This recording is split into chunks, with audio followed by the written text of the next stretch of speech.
All right, welcome everybody to another episode of the Unapologetic Apologist. I'm super excited to introduce my next guest. We've talked before, and he's been all over the place. His YouTube channel's been growing because he's having all these great debates, and it's just awesome. I'm a huge fan of him, Mr. Tom Jump. Thank you so much for being here, sir. Thanks for having me on. I really appreciate the invite. It's always nice to talk with you. I really enjoyed our conversation last time, so happy to be here. Yeah, so did I. I really appreciated you inviting me on. So yeah, guys, if you haven't yet, go subscribe to his YouTube channel. T Jump. The link should be in the video here if you can see at the bottom. So I guess just as an introduction, maybe tell us a little bit about yourself. Who is T Jump, and how did you get to where you are now, kind of doing this kind of thing? Would you consider yourself always kind of more of a skeptic, kind of leaning towards atheism, or was it kind of a journey you developed to getting there? Yeah, so I'm an atheist, by which I mean I believe there are no reasons to believe in the existence of God. And the way I got here was I started having conversations and debates about with professors, local professors around my universities. I invited them to go out, get cups of coffee, and have conversations with them. And I got lucky enough to have some pretty big guys who went out to coffee with me, like Greg Boyd and Paul Eddies, who wrote the Jesus Legend, big historiographer guys. And I really enjoyed these conversations. I got pretty good at them, and I decided to start putting them online on YouTube. And when I did, I started getting a pretty good, decent following from it. And from there, it just took off. Started making money off of it, so I kept doing it. Right on. So would you say you kind of always leaned that way, even since a young age, or was there like kind of like a moment when you were like, something about this doesn't make sense to me? Well, I was actually brought up Christian, but after years and years and years of never having my prayers answered, the faith just kind of fizzled out, and I stopped believing sometime in high school. Okay, so you said kind of your premise is you don't think there are any good reasons to believe in God. And I know you've gotten asked this before, and I'm not trying to. This isn't like a trick question on disagreeing over the definition of atheism. I'm whoever I'm talking to, whatever definition they give me, that's what I'm happy discussing. So this isn't like a trick thing. But would you say you do believe, or maybe you don't believe, that there are, say, positive arguments that lead to the conclusion God doesn't exist? Well, I definitely think there are reasons to believe God doesn't exist, like the problem, suffering, and the contradictions and the properties of God, but that's usually not the reason I go with the definition of atheism. So it's like due to the fact that you can imagine like infinitely many things, like leprechauns, unicorns, Zeus, Thor, that don't exist. We can imagine these are imaginary things that don't exist in reality.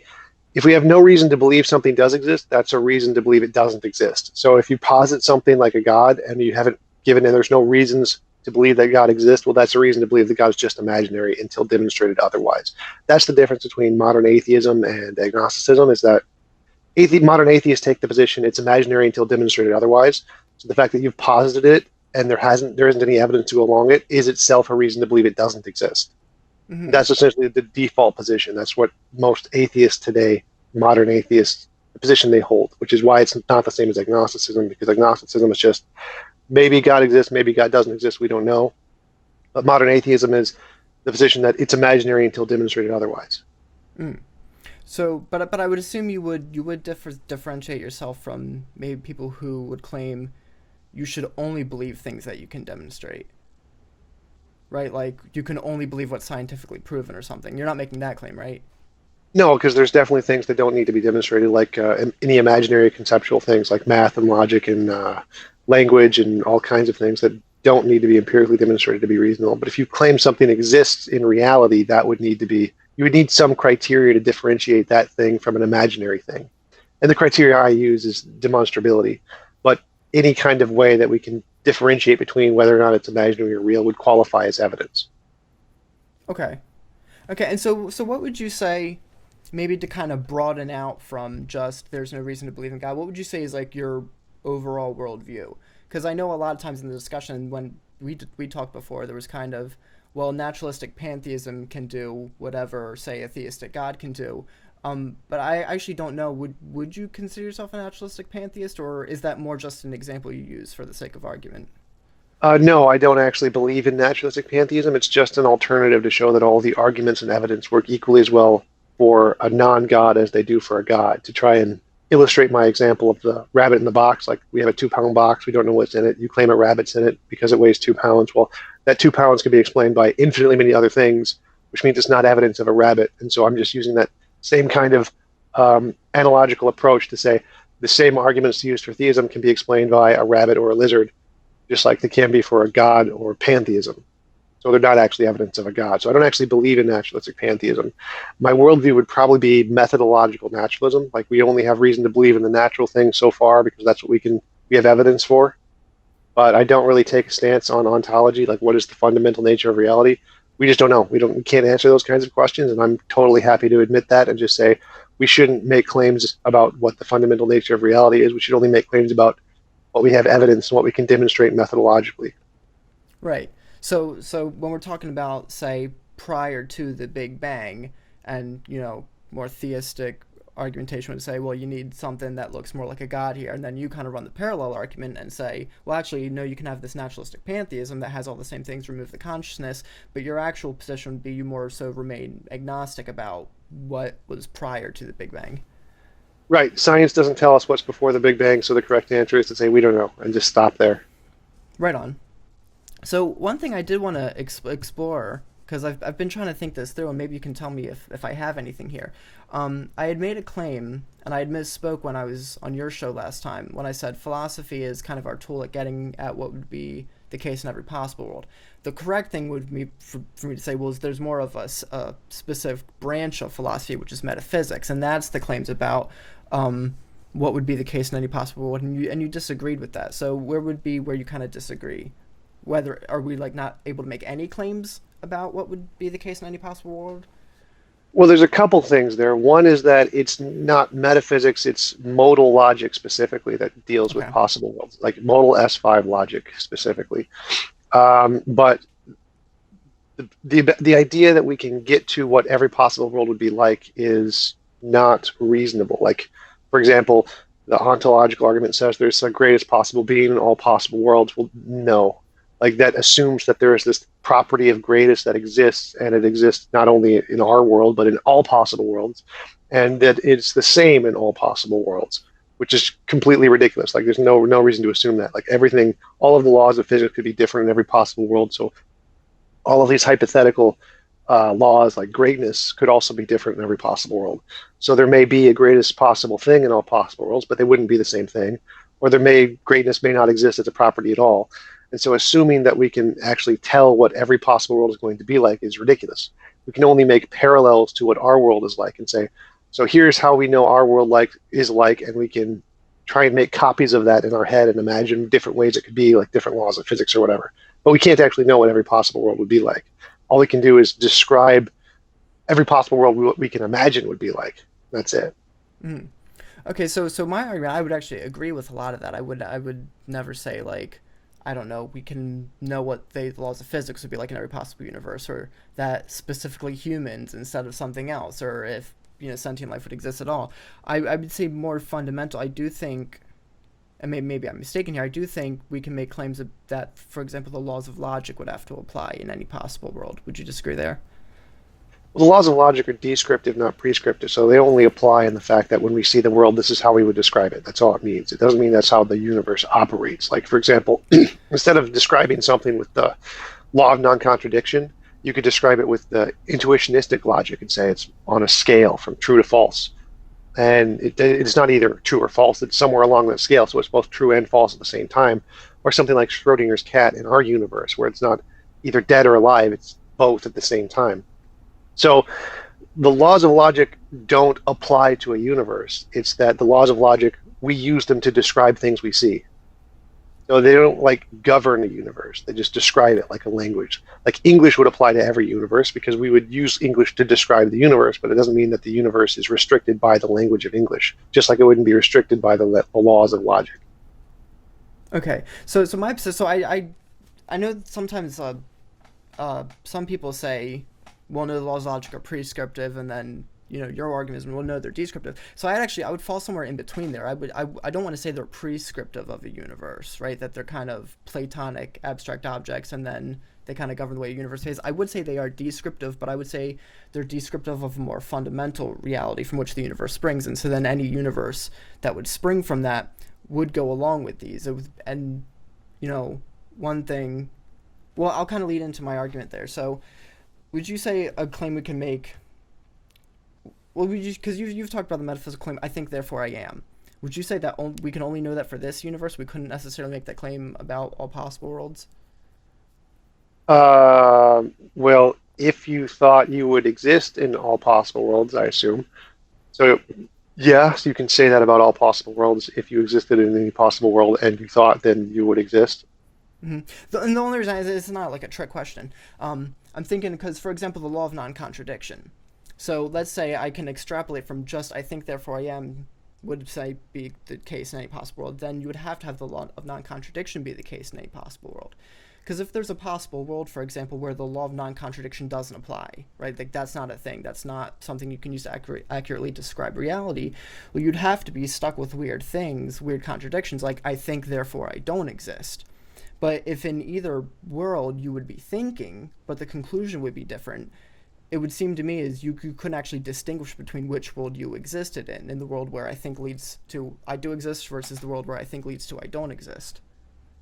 Well, again, the laws of logic are purely descriptive. So you're using the laws of logic to describe the way things are. It's you can use not intuitionistic logic, which is the truth-false scale, where it's not just one, it's not either or, it's on a scale of truth or false. And that could also apply to the statements like I think therefore I am, just as much as it could like anything. So again, the law of non-contradiction are purely, it's just a language, nothing more than English. It's exactly the same thing. It's just a formal language. You can just go to the Stanford Encyclopedia of Philosophy on classical logic. The first line is logic is a formal language. So logic does not apply to universes. It doesn't govern them. It doesn't, not universes don't pop into existence following these laws. It's just when we see a universe, we describe it using these figments of language. Just like when we see a tree, we use English to describe the tree. So the universe is completely independent. It exists independently of logic. Logic is unnecessary in its entirety from the universe. We just use logic to describe the universe. And there's different logics we can use. We don't have to use standard logic with the law of non-contradiction. We could use quantum logic or fuzzy logic or intuitionistic logic. And standard logic has problems with it, which is why all these other logics were created, which show that it's not perfect and it doesn't work in all cases. So logic, this application to try and say that logic is prescriptive to universes and applies to all possible worlds is complete nonsense. It's just a language. It's like saying English applies in all possible worlds. It doesn't make any sense. Well, so I want to be careful, and I'm trying to not get too much into Christian theology here.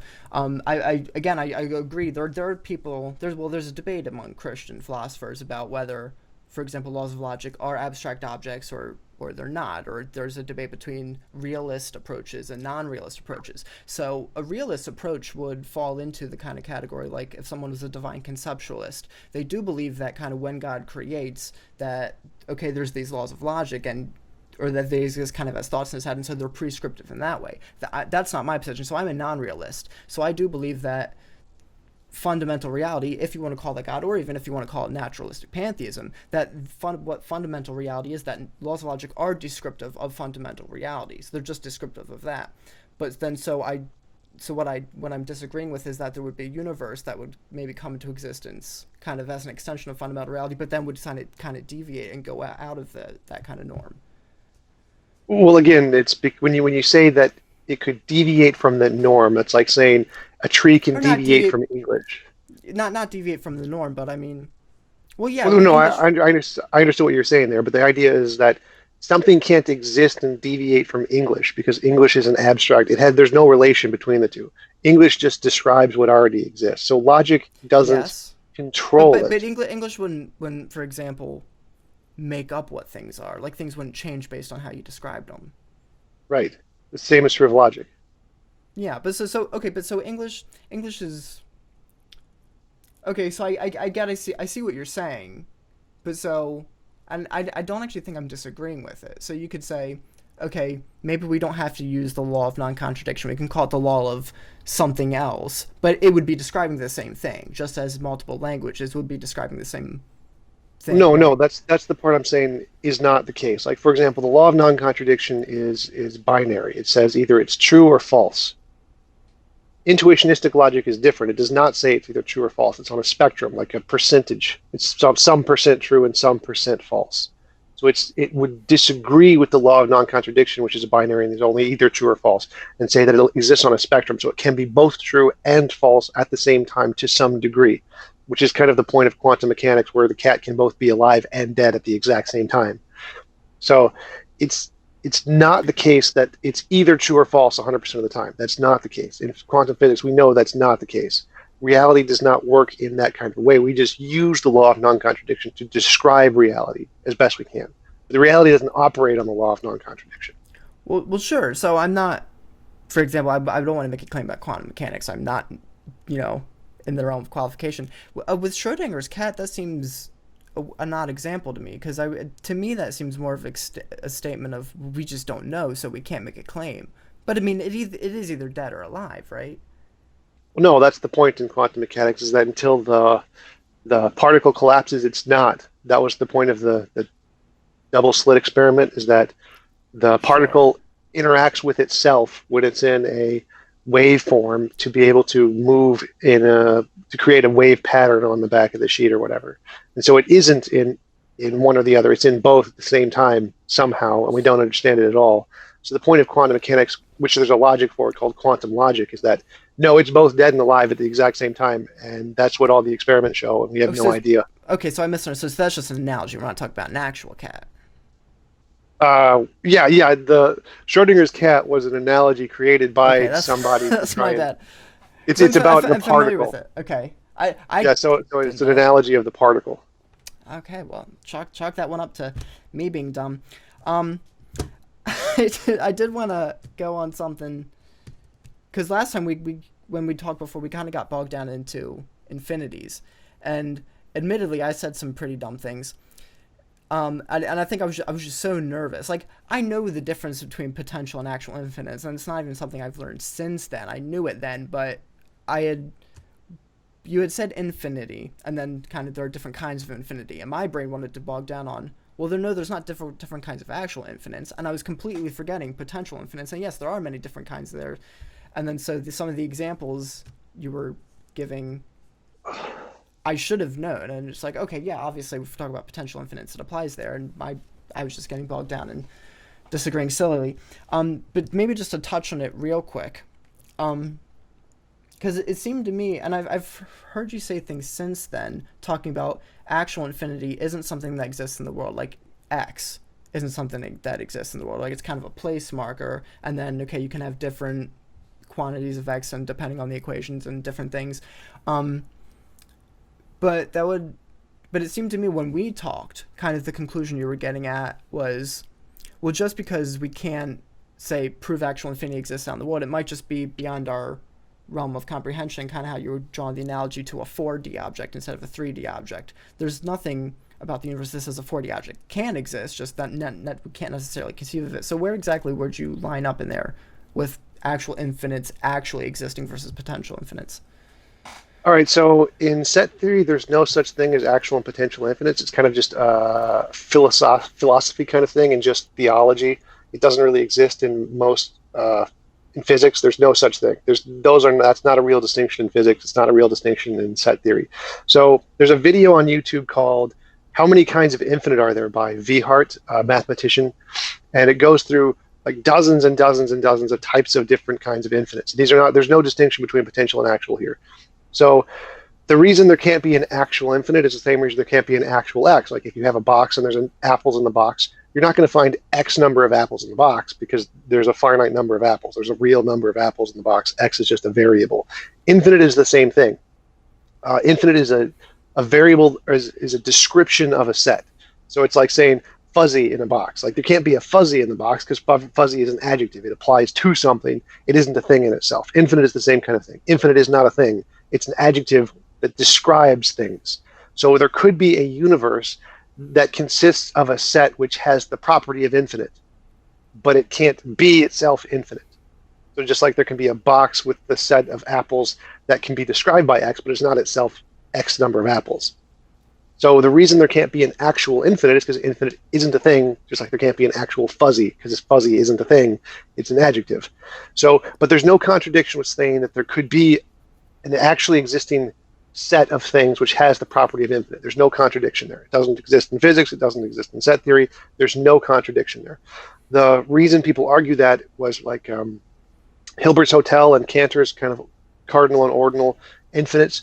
Those problems don't really work when we're talking about modern set theory. We've moved past those problems, and we can describe infinites in many different ways with no problems now, and no one has a problem with actually existing infinites in the sense that apologists use them in physics or in set theory. So it's not really a thing in physics. And you can just check out the how many kinds of infinite are there. When I in our conversation, when I was talking about all of the many types of infinites, I wasn't making the distinction between actual and potential. I was talking about set theory, the kind in the video described that I mentioned. Sure. Okay, so according to that, would are you making a claim that, say, in any case that we're using infinite as an adjective for something, would you say that something is always a finite set? No, not necessarily. There's no contradiction with saying there is a set that has the property of infinite that actually exists. There's no problem. There's no contradiction. Okay, so I mean, so instead of say making a distinction between potential and actual infinite, you would just say, we'll get rid of the distinction. Sometimes this adjective is describing what apologists often refer to as an actual infinite, or sometimes it's describing what apologists refer to as a potential infinite, which is kind of like a finite set increasing. Well, I would say that that distinction just doesn't exist in physics or set theory. Like there is no such distinction. It's like saying a distinction between blue and screw or something. There's just not a thing. Like Right. there's nothing in physics that makes a distinction between an actual and potential infinite. All of the infinites in physics are actual infinites, essentially in physics. They don't say this is a potential infinite. They But say this is an right, okay, actual but infinite. are some of those finite sets? And again, these aren't trick questions. I'm just trying to figure this out. No, the whole point of like Feynman diagrams and Richard Feynman's work is that you have to calculate all of the infinite possibilities. Like they are literally infinite possibilities, and the infinites used in the math are meant to describe actual infinites of reality, whatever that means. So it's not about because they're describing physical processes, and the physical processes have infinitely many ways they work, Okay. and actually like actual work, not potentially work, actually work. And so the equations describe all of those infinitely many ways, and they use the infinites to do that. So they're describing actual infinites in physics. There's not like a potential infinite distinction there. It's like this is how it actually works, kind of a thing. So none of those are finite sets. So we're talking about would a good way to describe, say, like a limitless set or something like that? Yeah, I mean, you can use the apologist term. It's an actual infinite. It's an existing actual infinite. That's Okay. what they do in physics. Okay. Okay. So now I'm getting confused, and not to get bogged down on the same point we did before, but it seems to me if you're just, let's say you have two sets that are both limitless. What I'm confused about is how we would say, okay, one of those is bigger than the other one, or if we even Uh, could justify a claim like that. well, I mean, if we could do mathematics with them, like if we could like literally subtract one for the other or add one for the other, we could find out which one is bigger. But if like you had two physical sets, there's no way we could actually describe one as being bigger than the other because we wouldn't have the technology to actually like compare the two. Right. But Well, but mathematically, it's that was possible. just a point that had been made before, I remember. Because I think you gave the So I mean, example, say, between 1 and 3 or between 1 and 5. One is a bigger infinite, but they're both infinite. oh, yeah, yeah. So there is a way mathematically to show one infinite is bigger than the other.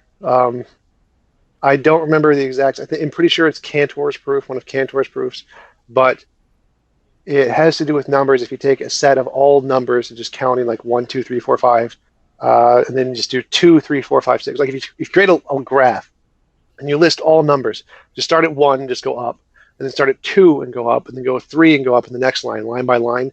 And so you're going like one, two, three, and then one, two, three, and then every row is going to be one off. So it's going to be counting literally every single number over and over and over again in every possible combination of ways. But in all of those lines, there's going to be one number that they'll never get, which is the diagonal. So if you take it goes one, two, three, four, then two, three, four, five, six, you go like diagonally and count all these numbers. That combination of numbers will never be in the original 2D graph. So there's infinitely many numbers being listed in this 2D graph of just listing numbers, but there's one number that's never being listed on it, which is this diagonal combination of numbers. So you have one infinite, which is the infinite set of all of the lists, this 2D list. And then there's another infinite, which is bigger than that, which is the collection of all of those numbers plus this other number, or this other set of numbers that is the diagonal set. So you can definitely show that some infinites are bigger than other infinites using abstract mathematics. Um, I don't remember. I'm pretty sure it's one of Cantor's proofs that does that. Mm. So okay. So at the risk of sounding stupid, because I'm not a mathematician, um, and I'm just kind of probing a little bit, kind of figuring, trying to thinking as I go. So, saying that there are certain numbers that are excluded from the set, to me that doesn't justify, and maybe it's just my not knowing better, but to me that doesn't justify saying one is bigger than the other, no more than it would like say an actual infinite set of macaroni noodles versus an actual infinite set of water bottles. Okay, well one set, the macaroni noodle set doesn't include water bottles, and the water bottle set doesn't include macaroni noodles. But if they're both infinite, we could if they're both limitless, it seems to me they're the same size. We wouldn't necessarily say one's bigger than the other. Well, no, so again, the idea is that in the first 2D set, it includes all countable numbers. So Okay. every single number we could ever count is in there. But here's a number that isn't in there. Mm-hmm. So there's the set of the countable numbers and the set of the uncountable numbers. They're Right. both numbers. So we have a set of countable numbers, which is infinite, and a set of uncountable numbers, which is infinite, and we have a set of numbers, both countable and uncountable, which is bigger than both the numbers and the uncountable numbers, because it has both of them in it. Sure. And again, So does that? well, no, it doesn't. Again, at the risk of sounding stupid, because I'm just trying to probe and think more as we're going through this. Okay, so we have three piles. Okay, in this pile, we're gonna begin stacking the real numbers you said, and then the imaginary numbers. Was that the distinction you made, or am I missing it? Okay, and then Yeah. third set. So countable and uncountable. Okay, Imaginary is something different. But yeah, okay. So countable and uncountable. Okay, so those are the first stacks, and then the third stack we're gonna stack countable and uncountable together, right? right, Okay, so we're stacking all of them. All three are limitless. right. They're all infinite. Right. Okay. So is this third stack the one that has countable and uncountable hypothetically going to be higher than the other two? Yes, yes. But the first two go up limitlessly. Right. That's again. There's different sizes of infinites. There's different. I would suggest go to the video. How many kinds of infinites are there? They're the mathematicians. They can explain this really, really well. Yeah. Um, the title is "How Many Kinds of Infinites Are There" by Vihart. They do a really great job of explaining this. Yes, there are many different sizes of infinites. Okay. Some of them are, many of them are bigger than others. There's countable infinites. There's things that are bigger than countable Yeah. infinites. There's infinites that encompass other infinites. The biggest ones are Big Omega and Big Theta. I remember that. Those are my favorite ones. Hmm. But yes, there are tons of different kinds of infinites. Right on. And again, 15 I'm not minute trying to video. like challenge you or debate you on this. I'm just if something doesn't make sense to me, I like to kind of probe and try to Right. figure it out. Um, okay, so I do want to move on to free will because you did present to me an argument that I had heard for the first time, and so well actually I'll let you kind of lay that out now briefly if you don't mind because you seem to Oh, yeah, suggest sure. that free will even in principle isn't possible.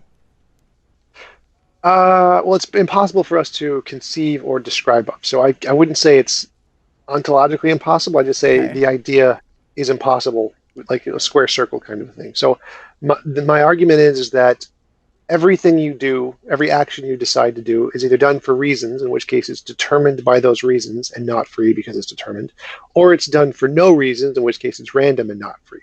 So either you have the option determined and not free or random and not free. And there's no way to add something to that, as far as I know, that can get you out of that dichotomy from of determined or random and get you an actually free choice. So every action you take is either determined or random. There's no way to get free will. Mm-hmm. Okay, so I don't have like I wouldn't certainly wouldn't say like a knockdown argument against that or something. I just have some thoughts. So I wouldn't personally necessarily think I do have to add something to the dichotomy. I think I'm okay with the dichotomy. I think I would just perhaps suggest that the reason in some cases would be the free choice. Okay, and let's just grant that for a moment. And so is this free choice? Is this free choice done for reasons or is it done for no reasons?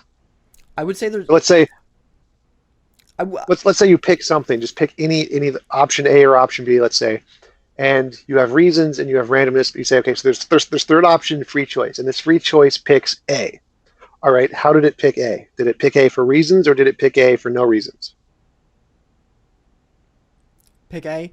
Um, well, most likely reasons, unless someone's told me to randomly do something, and I just kind of closed my eyes and grabbed it out of there. Right. So it was determined. So how is that free? How is that? How did the free choice make that action if it was determined by reasons? So I think the and I'm trying to avoid certain terminology here, but I might not be able to. So I do believe that there is kind of a soul distinct from the body, right? And so now I wouldn't say that soul is what would you say, completely free of the burden from any kind of determining reasons, right? So for example, if someone gives me a choice of foods to pick from for like my next meal, assuming that I want to enjoy the meal, there are certain deterministic reasons that will kind of eliminate certain things, as my taste buds just don't like those things or don't favor those things.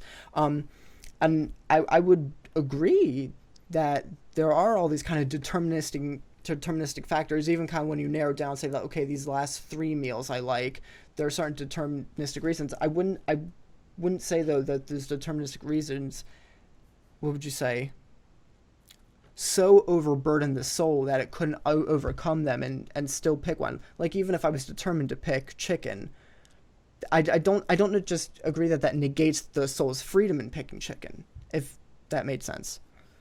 I think you're confusing determinism with materialistic determinism. So when I say determined by reasons, I mean anything. I'm not just talking about physicalism. I mean, if there is a supernatural soul and it chooses to do things completely apart from the material world entirely, if there's a God and the God chooses to do things, it has two options. Either it's going to choose things for reasons and be determined for those reasons. They could be supernatural reasons. That's totally fine. Or it's going to choose them for no reason. This is going to be random. So let's say God decides to create the universe.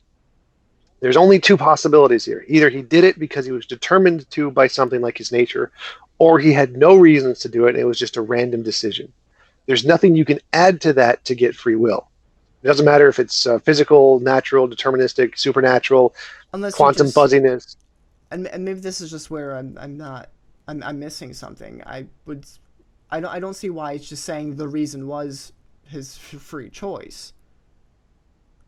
Because that's like saying his reason was his reason. It's just circular. There's nothing Sure. there that you've added that gets you out of like determinism. So it's saying the reason I did something was because of my nature or my brain. Like that's still determined. That's not free. So you've just added the term free to a determined reason and called it free. Okay, so this is, so I definitely get what you're saying, and I agree with a lot of it. And this is kind of taking me past the limits of my ability to think on something as complex as this. Um, Well, let me try to explain just one more time. If you yeah, take that term free, you freely choose to do something. How did you do it? Like there's only two options. Either you did it because of reasons, or you did it for no reasons. So you've called this thing free. We don't know what it is yet. You just like put a label around a box around this action you've done, making a choice, and you've called this free. And I want to say, well, what's in this box? How did you make a free decision?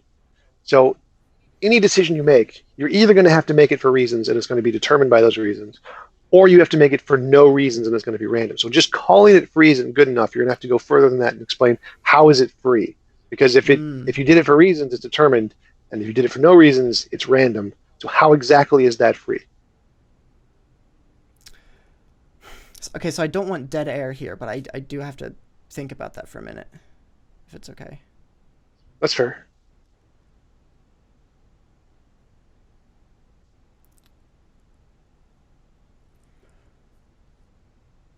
Hmm. Because it's this is really difficult to me because I don't think I'm actually disagreeing with anything you're saying.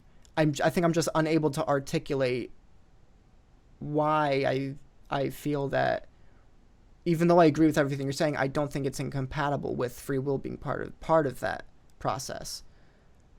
So we might have to put a kind of pin in it. I'll give it to you for now. Like I'll give it to you, and we might come back. Is that okay if we kind of come back to this in a future program or Yeah, something? yeah. It's a really interesting topic. I've been trying to because people say that a lot, and I'm not sure how to explain it to them clearly enough.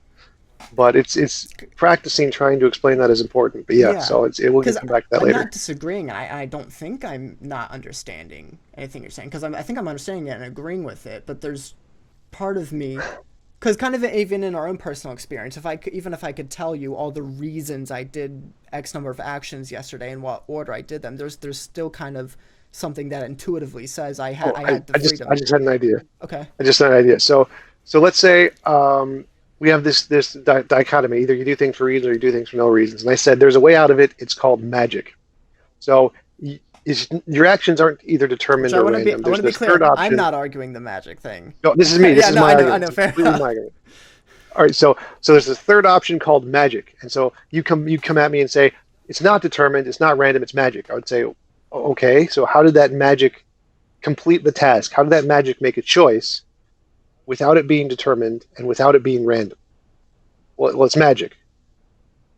What do you mean it's magic? Like you have to explain like how did it make a decision, a choice that wasn't done for reasons or was done for no reasons. Well, you say it's magic. Well, that doesn't explain anything. You've just said it's magic. You just labeled this Mm-hmm. action with a title, but you haven't explained how it did something that wasn't determined by reasons or done for no reasons. So you'd have to go deeper into that and explain how exactly this choice was made by magic that wasn't determined and wasn't non-determined. The same thing applies to free will. So just calling something free will doesn't get you anywhere. You Yeah. have to explain how the decision was made without reasons or with no reasons. How does it do that in the third option? Mm-hmm. Just labeling it isn't an answer. Right. Yeah. So and so I want to be clear. When I'm not trying to insert free will as a third alternative. I think like because you could describe different kinds of reasons, different kinds of causes, and I'm kind of suggesting, without doing a very good job of giving good grounds for it, that free will is one of those reasons or one of those causes. Uh, how is it if it's determined or random? How is it free? Well, so I wouldn't say so instead of the dichotomy of determined or random, I was kind of thinking of the dichotomy of a reason or a non-reason. And this. Well, those are the same thing. If it's a reason, it's determined. If it's non-reason, it's random. Oh, so maybe that's where we're disagreeing. So when you talk about something being determined, does this necessarily have to kind of happen in a linear sequence? Not necessarily. I don't know. I haven't really. I mean, because it's just a abstract dichotomy here. So if something is done for reasons, then it's determined by those reasons. If Mm-hmm. something is done for no reasons, then it's by definition random. So if it's done for reasons, it's determined, and if it's done for no reasons, it's random. And I don't see a way out of that. So if you say free will is one of those two, well, neither of those two can be free. By definition, if it's determined by reasons, it's not free. And if it's done for no reasons, it's not free. Mm-hmm. So I don't see how either of those two could be free. So, and again, I'm just spitballing here. I'm like at the limits of my ability to do this now. Um, so, okay, so you can think of determination in kind of the typical way it's discussed as kind of prior determination. So, for example, the way my biology is, where you could say determines certain future decisions I'll make, because it determines the way my brain works. It determines, certain skills versus other skills versus my taste buds. That's probably more obvious example to people is it'll determine what foods I like versus foods I don't like. Okay, so you can think of that.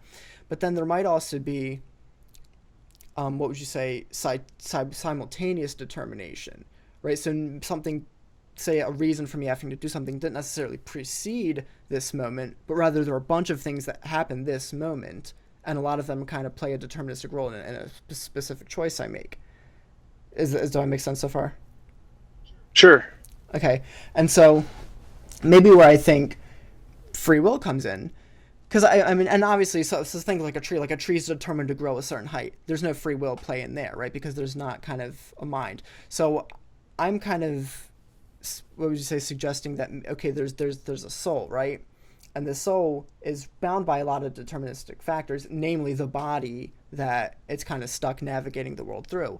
But the soul is the thing that navigates through all those deterministic factors, and so the soul can, sorry, bless you, will is able to navigate. And so even with this kind of simultaneous causation, or what would you say, simultaneous determination, the soul still has to navigate that stuff. And so it's not as like a computer that you could just input on all the information and it would have to spit out a certain thing. The soul is what's determining what's spit out, and it's able to navigate through those things.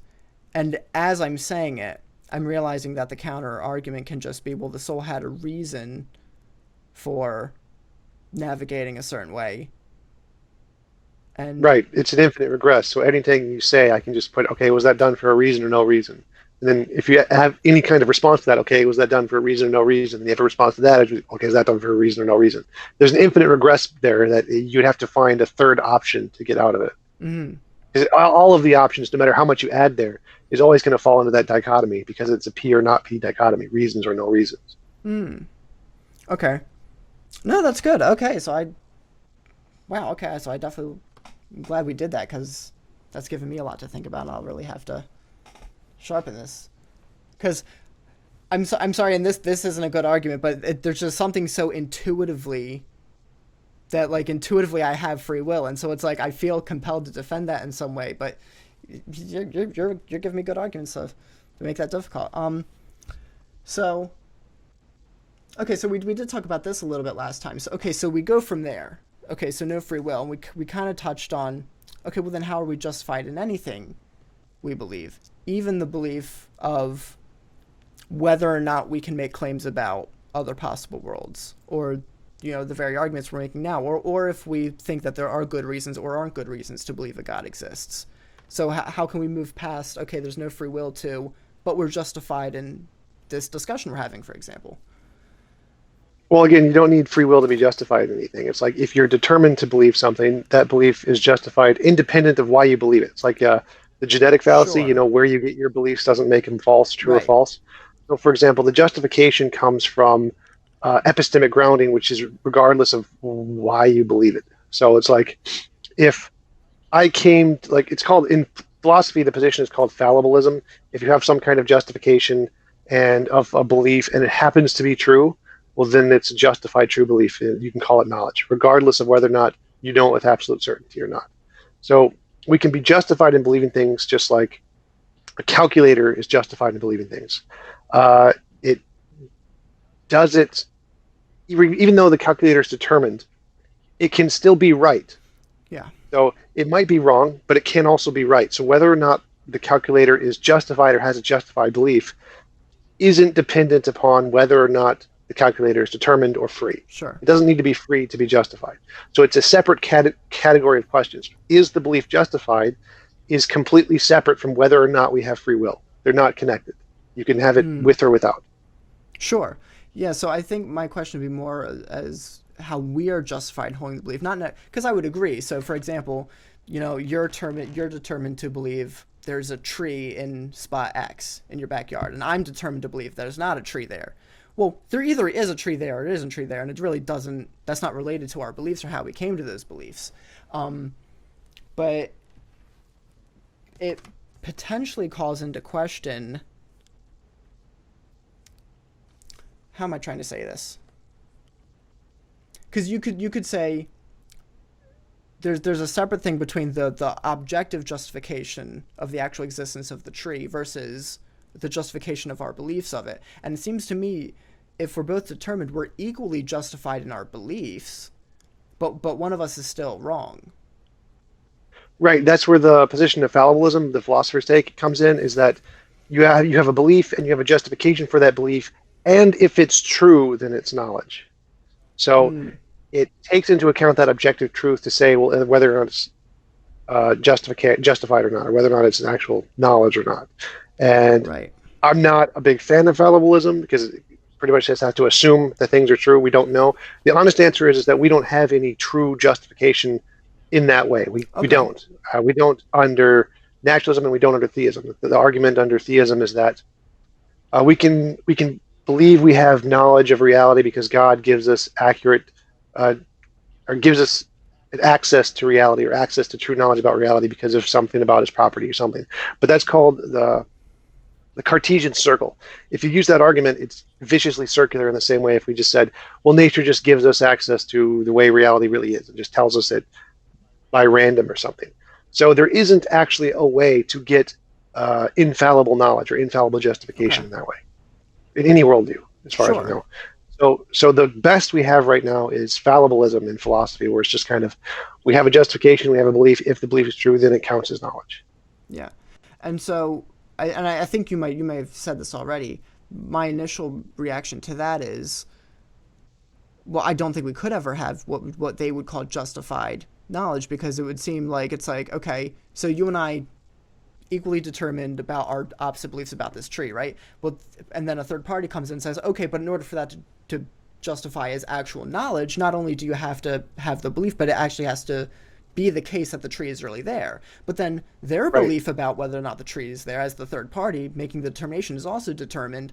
And so to me, that doesn't actually get outside what you and I believe to say, well, one of you is objectively right and objectively wrong, even though you were both equally determined in your beliefs. Right, right. We can't determine who's objectively right and who's objectively wrong. We just Okay. have to assume that one of them is right, and whichever one is right, Mm. that person is justified and has knowledge. We just don't know which Okay. one of us has knowledge. Right. Okay. So, okay, so here's a question that kind of just came to me. So what would you say is kind of like the purpose in the discussion we're having right now? Right? Because like you and I obviously have very different worldviews. And I might try to give good arguments for mine, you give good arguments for yours, and then we both can kind of change and adjust our beliefs, and we're both trying to work to the truth together, right? But if like all of that's completely determined, like, okay, well, here's a hypothetical. Your worldview is the correct one objectively or ontologically speaking, and mine is invalid, right? And then so you might say, okay, well, the purpose of us having this discussion is so that, as we work through this, I get closer to your worldview, because we hope that if your worldview is the objectively true one, that the arguments and the evidence is in favor of that. And so I would at least hope that what would happen with me in having a conversation like this is I would start being compelled by those arguments and start moving closer to your worldview. But it seems if everything's determined, it could just so happen to be determined that what happens is you end up being compelled by my arguments, even though my worldview is the false one. But for some reason, you were just determined to find this compelling and move closer to my worldview, even though it was incorrect. So how do we get out of that and even say, well, that there's a good reason for having this kind of discussion and trying to move to what we at least think is the truth? Well, we're determined to believe things that are reasonable and rational and logical, as far as we can tell, in the ways that our brain works. And so if someone can present a more reasonable or rational argument, you're determined to believe that more than your position. So, for example, my free will defense, you said it was a good, or my free will argument against free will, you said that was a good argument or something that you really had to think about. You were determined to think about that argument because it's a good argument, and it causes you to shift in some way the way you think about your position. And so if we think about it like, if we're all like just sheep running in every random direction, and there's cliffs on all sides except one, and my goal is to give you the rational arguments to cause you to change direction and go into the non-cliff direction, you're determined by those arguments. Like, it's not the fact that you're determined by those arguments is why the discussion is important. Because if I can give you the rational arguments, you're determined to change direction. If you weren't determined by those reasons, there'd be no point in having the discussion, because it would just be a random result regardless of what I say. Mm. So the fact that it's determined is what makes the conversation worth having, because if you're determined by rational logic and reason, then I can change your position. I can cause you to stop going towards the cliff and go towards the correct, what I believe to be the correct direction. So the fact it's determined is what makes the conversations worth having, because you're determined to change direction under certain circumstances. Mm. So two responses to that. So the first is, I mean, I like to think I'm an open-minded person, right? I like to do the best to be not so bogged down in my worldview that I'm unable to consider other points and change my mind on things. But we certainly know there are people who aren't like that. There are people who get more entrenched in their views, and that's when like scientists talk about confirmation bias, and people kind of fill their own Facebook feeds with more and more information that continually confirms their worldview and excludes evidence against it. So I would say not always. I mean, you could easily be sitting down right now with someone other than me who certainly isn't open-minded, and the more you argue against free will, the more they're going to get bogged down and say, no, free will has to be exactly what it is. And then the second thing is, it sounds like the argument we made was what we both seemed to agree couldn't be the case as far as justified knowledge, because it seemed like you went outside the determination factor to say, okay, we're determined to believe what has good reason in reality. But that's that kind of, third party objective justification we see. I thought we agreed that what a third party couldn't really know because they were determined also. So the first thing is that you're right that there are some people who won't change their minds, but there are some people who will. And the point of having the conversation is to shift the ideas of those who will, even if it doesn't change everybody's Sure. mind. It's not whatever. But the second thing is that, again, I would encourage you to look up fallibilism in philosophy. Hmm. The goal is to provide the justifications. Now, we're determined by the justifications. Now, whether or not those justifications are true or not, we can't know. But we do know that we are determined to follow the justifications if they conform to logic in some degree and are compelling. And so the goal is to present those to cause people to change direction. And whether or not the direction is true or not is unknown, but we can use the determined factors that cause them to be compelled to change their direction. And that's the goal of the conversation, is to change their direction into what we believe is the Right. correct justified position. So I don't disagree. I guess what I'm questioning is how we get outside to determine, okay, the people who are willing to change their minds in the course of the conversation, which you and I agree is a great value. It's one of my highest values. Um, okay, but so that person's kind of determined to be more willing to change their mind, and here this other person is determined to, like, plant their foots down, say, no, you're not changing my mind, and I'm only going to fill my Facebook feed with information that agrees with my worldview. How do we determine which determination is, struggling for the right words here, but more in Oh, line with we the truth don't. than the other one? Okay, okay. Again, so we present the rational arguments to cause them to change direction. Mm-hmm. Some will change direction, some will won't. We don't know what the absolute truth is, but we just do the best we Sure. can. That's the whole point of fallibilism. It's just we don't know anything with absolute certainty. We can never have those kinds of absolute grounds of infallible knowledge, regardless of our worldview. Even if there's a God, that still doesn't help us. The only things we can do, the best justification for knowledge we have, is fallibilism, which is just we have a justification for our belief.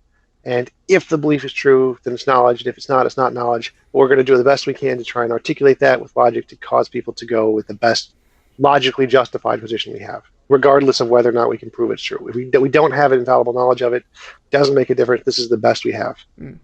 Okay. No, no, fair enough. So, uh, before we go, I did want to just kind of, again, not to, this could easily open up a whole can of worms, the problem of evil. I do just want to kind of give some thoughts from that kind of occurred to me when I was watching your debate with Stephen Worthy. I encourage everybody to go look that up. It was fantastic. Um, so the problem of evil. So it seemed to me. Okay, well, maybe lay out your case, because I don't want to straw man your case. If there's just a brief way of stating it. Yeah, sure. All right. So if if you imagine two options, one you give a person the option to do action X, doesn't matter what action X is, like eat an apple, as opposed to forcing them to do action X, like forcing them to eat the apple. Giving them the option is always more moral than forcing them to do it. And so if you imagine this world, if God gave every person the option to be here or the option to opt out and go to their own world, that would be morally superior than forcing us to be here against our will. Mm. And so the fact that we were forced to be here against our will is necessarily a less moral option. And so if there was a truly all good, all powerful being, he would have necessarily done the more moral thing, which would be to give us the option to go to our own universe and opt out. Since we didn't, that's evidence that there is no God, because he didn't do the more moral thing, and so there can't be an all good, all powerful God. And I'd play the same argument to hell and heaven. The just the same analogy. If we're given the option to do X as opposed to being forced to do X, it's always morally superior. So being given the option to go to hell or heaven or to opt out and go to our third option is always morally superior than forcing us to do one or the other without our consent. The fact that we're forced to either do hell or heaven, we don't have the option. The third option of go to our own universe means God is necessarily immoral because he's not giving us the most moral option. Mm. Okay, and so during the debate, and correct me if I'm wrong. So okay, so you have two worlds. One is, say, the current world we live, and then say world two is kind of a world that people kind of have the option to opt out of this one and go to this one, right? It seemed to me you were willing to grant that in this world, God could possibly have unknown reasons for allowing, say, a particular kind of suffering, even if it's a really bad kind of suffering. God could have unknown reasons for allowing it. But what you seem to just was just say, but all I have to do to add to make this a morally superior universe is say people can choose that, the world in which God has these unknown reasons for really bad suffering, or they can also have this additional choice of this other world over here of their own. Not exactly. So God has these unknown reasons for causing suffering. What we can do is we can say God can give people the option and say you could choose to have this benefit of whatever this unknown reason is and the suffering and go be a part of that world. Or you can choose to opt out from both and say I don't want the benefit or the suffering. I'm just going to go to my own universe. Mm-hmm. So it's all the same world. I'm not saying that there's a world without the reason. He can have the reason in all the worlds, but he can make both that reason and the positive benefit it has and the suffering optional, both of them Okay. optional, and say you can choose both of these, or you can just opt out of both and go to your own world. Mm. So would you say it's possible that, say, there are certain kinds of benefits that would only come if you didn't know the benefits? Like you had to go through the suffering, and kind of like if you were only doing the suffering for the sake of the benefit, that would kind of, say, remove a moral aspect of the suffering. So would you say that there maybe are certain sufferings in which you can't necessarily know what the benefit is? Like that benefit can only come in the face of suffering and not necessarily understanding why you're suffering. Well, I would argue against that, but we can just grant that. Let's say that is the case. God can still say there are these unknown benefits if you experience suffering. Would you like to go to this world, or would you like to opt out? So even Right. if I grant that, I can still go back and say, okay, make it optional. Hmm. Okay, yeah, so that's fine. So it seemed to me what Stephen added was is if you're willing to grant that maybe, say, there are certain unknown reasons for suffering that are that make the suffering worthwhile. Let's say even if in a really terrible particular instance of suffering, you can look at somebody at the end of that journey and they say, yeah, I'd go through it again because it was worth it considering what the outcome was. Um, what Stephen seemed to add was, well, maybe God could also have an overall good reason for not giving someone the option to go to their own universe. So where would you disagree there? Because it seems to me if we're willing to grant that there's unknown reasons for suffering, then maybe there can also be an unknown reason for not giving someone that option to go to their own universe. No, because it can always be made morally superior. Just give them the option. Say, okay, so you would like to, you could have this morally better option where I decide for you, or you could go to your own universe. So now it's morally superior, no matter what. It's kind of like the example with free will, where you can always go one level further. Is this determined or is this random? You can do the same thing with this argument with morality. It's always more moral to give someone the option to do X rather than to force them to do X. No unknown reason can ever change that because you can always just say, make it optional. Mm-hmm. So whatever this potential reason could be, you can always just make it more moral by making it optional, just like in the example, the first example I gave. You can think of two possibilities. Give the person the option to do X or force them to do X. Doesn't matter what X Sure, is, no matter what it is, the first option is always going to be more moral in all possible worlds, essentially. sure. So would we say that it's at least possible that, let's say, the outcome in a universe where God doesn't give someone the choice to go to their own universe, it could potentially be better than an outcome in which somebody did was able to choose to go to their own universe. But regardless of the fact that the outcome is better in the world that they didn't have the choice, it's still more moral if they have the choice. Is that kind of your argument? Or would you at least Yes. grant that premise in extension to that argument? Uh, yes, essentially that's my argument. So it's always more moral to give people the choice, even if they want to choose an outcome that would be less good, especially from the God's perspective. Sure. Okay, so here's where we're going to lead into kind of the implications of heaven and hell here. And so, what I would say, and I haven't thought this through a whole lot, so bear with me here, is it seems to me hell is kind of, well, okay, you have this option. You don't want the world we're in, and of course we're talking the afterlife now. We're not talking about during this life, okay? But it comes to the Right. afterlife, and you say, okay, you don't want heaven, and let's say there are two logical possibilities. There are people talking about. Maybe you'll disagree with this premise, but you're either with God in the afterlife if you're with, or you're without Him, and with Him is heaven, and without Him is hell. And so, at least in the afterlife, God's saying, okay, here you can choose to go for your own universe. That's hell.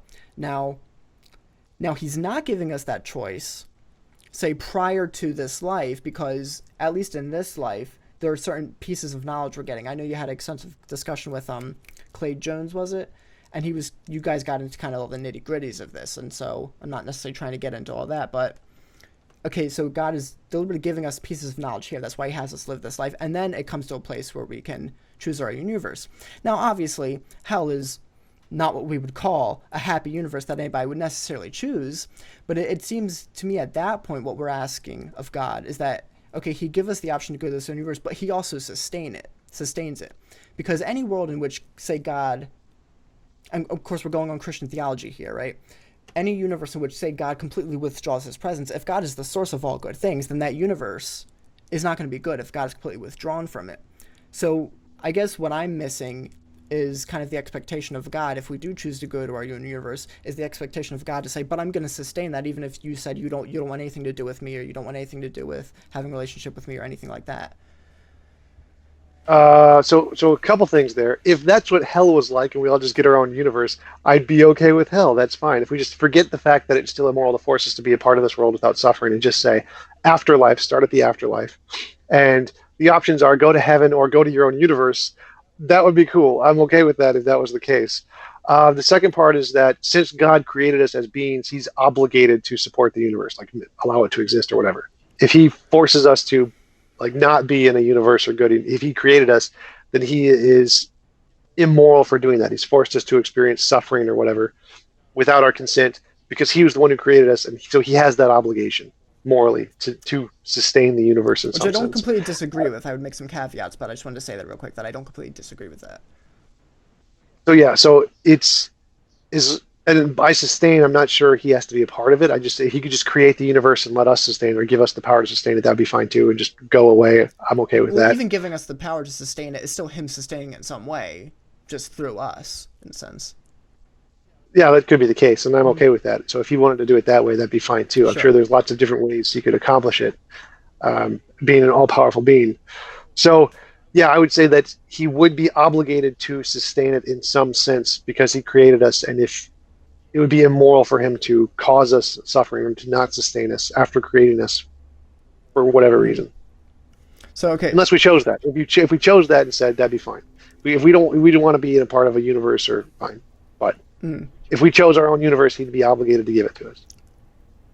Okay, well, so I would disagree with that kind of last part. So the first point you made was, well, if it were the case that hell was just us going to our universe, you're okay with that. Now, of course, we're not getting into the whole debate because even Christians disagree with, well, is heaven like, or I'm sorry, is hell like a literal place with demons and pitchforks and physical torturing, or is it just kind of more of a mental torment thing? Is it just the absence of God? Is there not the torture? So I'm not necessarily getting into that. I would just say that whatever hell is if it's a place with if God was withdrawing His presence, and on Christian theology God is the source of anything good, then whatever hell is, it's not going to be good. So that'd be kind of the first part. Yeah, I'm okay with that. Like, Okay. if you're just defining good as God, and we can get rid of good and keep all the stuff I like about the universe, I'm okay with that. Like, that's fine. Well, We'll and just get rid of the again, God the stuff thing, and keep my universe. well, I mean, some people might argue that even the stuff you like, and you don't you believe it coming from God, but if God is all the source of good things and you like good things, then probably nothing you like is going to be there either, because that would probably, at least on Christian theology, right? God would be the source of those things.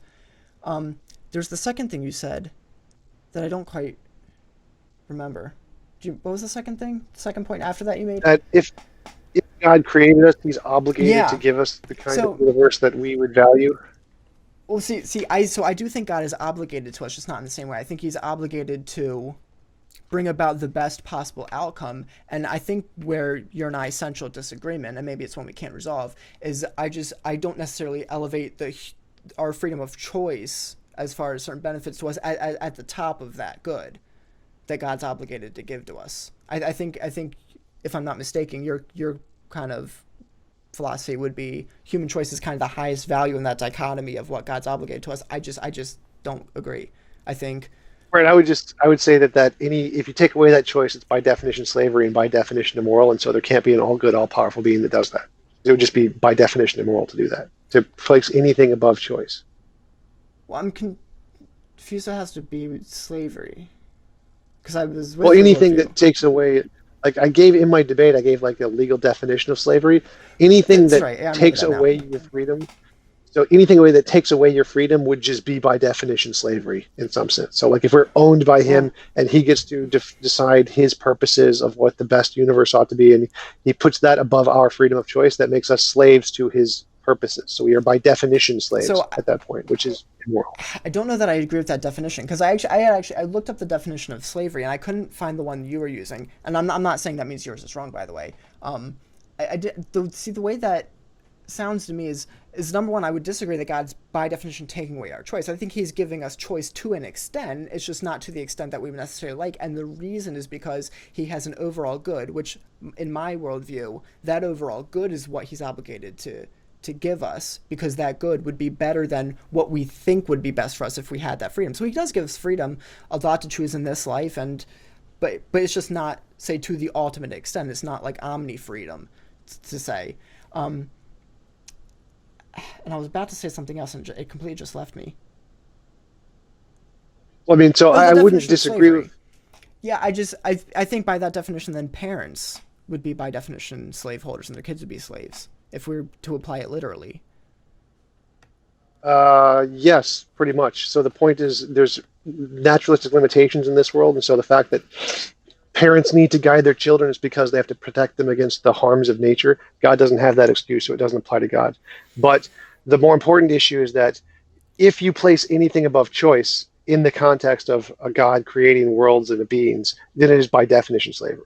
So, I mean, the way you phrased it, you made it seem like it wasn't slavery because you said God has some obligation to give us choice, but there's some greater obligation there. That's still slavery. That's still by definition slavery. Anything you place above the choice of the person you're creating and making them obligated or entailed or constrained by that greater thing makes them a slave to that greater thing. Like you're stuck in that. You don't get a free. You don't get a pass on that. It's still immoral. So if I didn't get a choice to choose to be tied into this greater good or not, then I'm being forced to abide by this greater good, this other purpose that I don't have any say in without my consent, which is by definition slavery. Sure. So okay. So I want to, instead of disagreeing on definitions, I might want to try to go by yours here. So, for example, when you talk about the parents, we kind of are forced because of physical restraints. We have to guide our children. So now I don't want to strawman you. You seem to suggest that that was slavery, but it's just a moral slavery. It's a morally It good. justified. It's a justified immoral slavery. So it's still immoral. If we could just let kids do whatever they wanted and they couldn't hurt anything, couldn't hurt themselves, that would be the moral. That would be the morally better option. But because there's Well, nature and nature harms us, we are justified in restricting them, even though it's immoral to see, do I so. wouldn't even agree with that. I think we have a greater moral obligation to make our kids into decent human beings that other people want reciprocal relationships with, which you wouldn't get if we just let them. If we could somehow, wave a magic wand and say, okay, whatever you do is going to hurt anybody, or isn't going to hurt anybody else. I still think we would be more morally obligated to make them into decent people to share a world with other people. Again, in this kind of reciprocal way. Well, again, that's one of the physical restrictions. If they can't hurt anybody and no one can hurt them, then you don't need that anymore. You can just get rid of it and say, okay, just go do whatever you want. So the only reason that But restriction applies is because of the natural restriction that we have to live with other people, and there's a risk to other people if they don't like you and you don't like them. but But if it's there still isn't morally that risk, superior, isn't it? no. Uh, Forcing people to abide by a certain set of social constructs, whether they want to or not, is not a morally superior option. It's immoral to do so, but it's pragmatic to do so. I just have to disagree, and I'm not trying to be a jerk or anything. I just don't agree. And maybe it's because I'm assuming certain physical restraints, but I think it's a kind of universe in which I just let my kids do whatever. Like kids can be real jerks, and I would if left to their own devices. I mean, I've worked with kids for a long time. I know how they can be, and then they might just run to the other side of the earth, and then they don't have a relationship with their parents anymore. I just think it's much more morally superior for the parent to raise their child to be a decent human being, to want a relationship with the parents and other people, and then a benefit to the family and to themselves, that in a way that's a benefit to their family, and both of those in a way that's a benefit to the broader society. I just don't agree. I think that's morally superior. And I think, again, with God, yeah, he is taking away freedom, but I don't think just moving, say, freedom down a couple of steps on the hierarchy makes, and to the degree in which maybe you could say that's still a form of slavery, if you want to still define that as, okay, we're slaves to, say, this greater goal, I would say, in the sense that God is navigating a universe with freedom, which, okay, we disagreed earlier that, say, free choice was necessarily part of it. But okay, let's grant it for the sake of Christian theology at least, right? God's navigating a world of free creatures to bring, say, the maximal number of people freely to himself that would freely choose to do so. The people who, say, don't freely choose it or don't want that goal, it seems to me that they're still necessary for the kind of universe in which other people would freely choose God. And I don't think they should have any sort of veto power over, say, God, you can't create this type of universe, or you can't create me and not give me the choice. I So just, you think they should be obligated to be slaves to this universe, even though they're not going to choose to be God Well, just for the benefit of the other people that see, will? and this I guess this is kind of the one of the central points. I just don't think that's slavery. I just think if God has an overall purpose for the universe, and they say, okay, I don't want any part of that purpose. Well, they freely chose to do so, but they didn't have to. God didn't force them to choose not to do so, and so they're responsible for their own decisions at that point. Right, but they didn't choose to go to hell. They just chose not to be a part of God's universe. Now, they Well, should see, be given the choice to go to their own universe and do whatever they want. and But that's if why you're I say just giving hell them is. the I would say choice, hell is their own universe, but I don't think they should expect God to support that universe and be part of it. Would well, it's kind of like saying the Nazi gives the Jew the choice: would you like to be gas chambered or would you like to be burned to death? Feel free to choose. It's your choice. You can choose. Go ahead.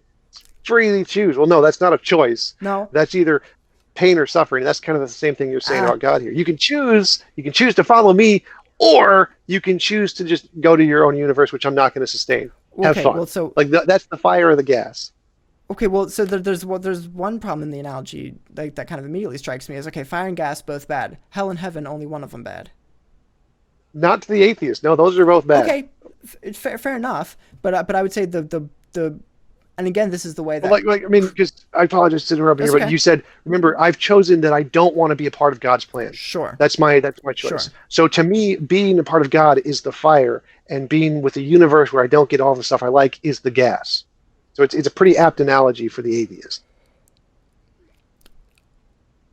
Okay, so I'll agree that from the atheist perspective, that analogy, I would disagree. That's I would say there's more of if you subjectively view what I would say is an ultimate good, which is being with God, as an ultimate evil, then we just kind of have a fundamental disagreement there. Right, right, and that's the whole point is that from the perspective of the atheist, since they are choosing to not be a part of this world, God is Sure. forcing them to choose between the fire and the gas, and He's not giving them an option. Just like Well, the no. Nazi is not giving the Jew an option Well, here no, when he kind of like we says were you talking. can choose the fire or the Well, gas. kind of like what we were talking about before. You have to separate what the true thing is about the reality versus what each person say would be determined to believe. And so I'd say, yeah, the atheist can have his reasons and his justification for viewing both things as an ultimate evil. But if objectively it's not an ultimate evil, then it's not God just saying, here's these two terrible things you have to choose from. It's here's a good thing and a bad thing you can choose from. But then the atheist is saying, well, I think both of those are bad, so no. Right, again, but the option is there's another morally superior option there, which is just let the atheist choose to go to their own universe. And so there's a morally superior option there, and that But morally superior option is not being chosen, then the God can't be moral. That's kind of the But I problem. It think doesn't that's where matter we're if it's a disagreeing. Is greater I'm good. saying hell is If their there's own universe, but just if you want your own universe, fine. Just don't expect God to kind of uphold it and make it full of all these things you like. Not saying that to you right, and that's directly, immoral. but kind of that's just That's immoral. That's slavery. Saying you can have your own universe with nothing in it, a have fun is the fire or the gas.